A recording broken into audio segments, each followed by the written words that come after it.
Have you ever wondered what really makes a woman get attached? I mean, beyond the surface level stuff. Today, we're diving deep into the elements of female nature, desire, and arousal.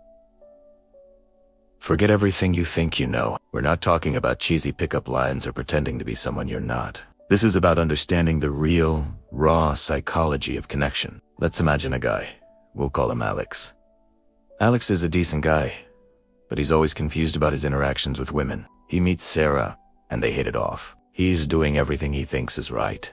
Texting her good morning, buying her flowers, agreeing with everything she says. But after a few weeks, Sarah starts pulling away.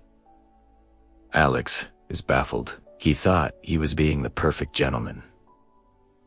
So what went wrong? The truth is, while kindness is crucial, deep attachment for women often isn't built on just niceness. It's built on a complex mix of emotions, experiences, and a sense of genuine connection. The first key element is emotional investment. Think of it like this. The more a woman invests her emotions into a relationship, the more attached she becomes. This isn't about drama. It's about shared experiences that create a powerful emotional roller coaster. Going back to Alex, instead of just being agreeable, what if he had challenged Sarah a bit? What if, during a conversation, he had a different opinion and explained it passionately? This creates intrigue. It shows he has his own mind. Or what if they had gone on an adventure together? Something a little thrilling, like an escape room or a spontaneous road trip. These shared experiences, the highs and the lows, the laughter and the problem solving, create a bond. It's not just about pleasant moments. It's about navigating a spectrum of feelings together. When a woman feels she can be her full emotional self with you, happy, sad, frustrated, excited, and you're right there with her, not running away. That's when the seeds of attachment are planted. The second major element is the feeling of being understood and seen for who she truly is. This goes way beyond simple compliments like "you're beautiful." While those are nice, they are often superficial. True connection happens when you notice the little things. Let's say Sarah mentions a small, quirky hobby she has, something she's a bit shy about. A week later, Alex remembers it and asks her a thoughtful question about it. Or maybe he notices how her eyes light up when she talks about her passion project. This is called active listening and validation. It sends a powerful message.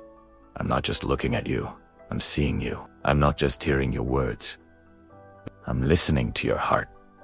When a woman feels that you genuinely get her, including her flaws and her weirdness, and you appreciate her for all of it, she feels safe. This sense of psychological safety is incredibly attractive. It allows her to let her guard down and be vulnerable, which is a necessary step for deep attachment. It's about creating a space where she doesn't have to perform or be perfect. She can just be. Now, let's talk about desire and arousal, because they are deeply intertwined with attachment. Often, people think physical attraction is the main driver. But for many women, emotional and intellectual arousal comes first.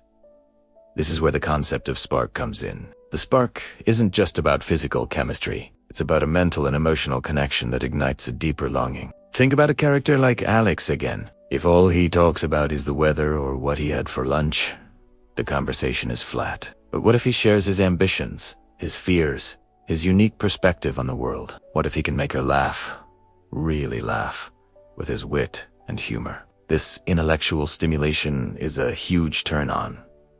It shows depth of character. A woman starts to wonder what else is going on in his mind. I want to know more. This curiosity is a powerful form of arousal.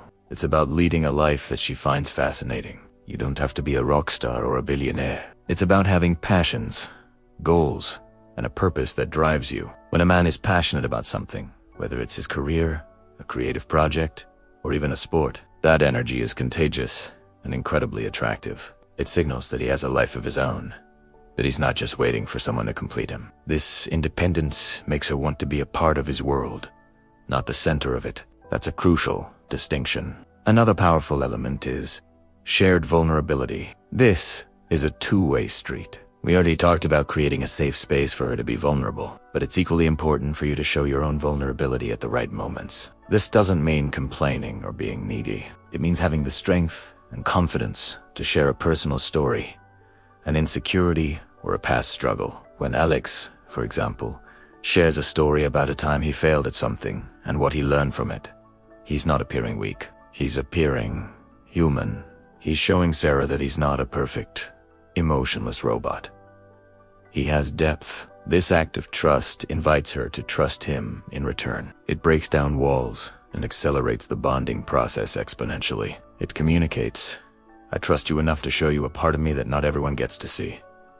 This creates an exclusive bond, a feeling that what they share is special and unique. Let's also touch upon the idea of masculine energy. This isn't about being aggressive or controlling. Healthy masculine energy is about presence, direction, and protection. Presence means that when you're with her, you're truly with her.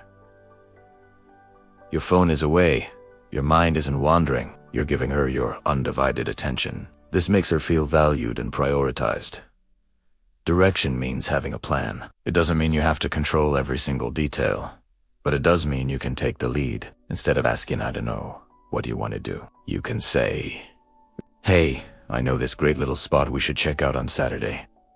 This decisiveness is reassuring and allows her to relax and enjoy the experience without having to do all the emotional and logistical labor. And protection isn't about physically fighting off bad guys. In the modern world, it's more about emotional protection. It's about being her rock. When she's had a terrible day, are you a stable, calming presence she can lean on? Do you have her back and stand up for her? This sense of security is fundamental to a woman's ability to fully attach. She needs to feel that in the storms of life, you are her harbor. So let's put it all together. What made Sarah pull away from Alex in the beginning? He was just being nice. He wasn't creating an emotional journey. He wasn't making her feel deeply seen and understood. He wasn't igniting her intellect or her curiosity.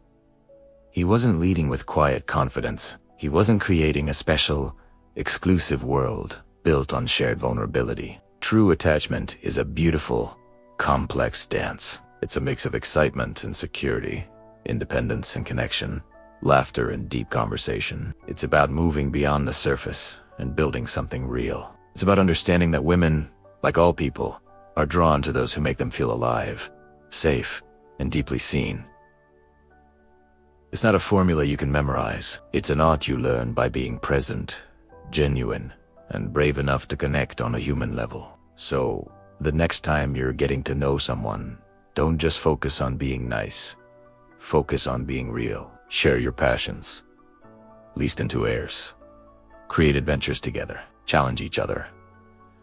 Be a source of both excitement and stability. Because when you do that, you're not just trying to get a woman to like you. You're building the foundation for a powerful, lasting attachment. Thanks so much for watching today. If this resonated with you, let me know in the comments below.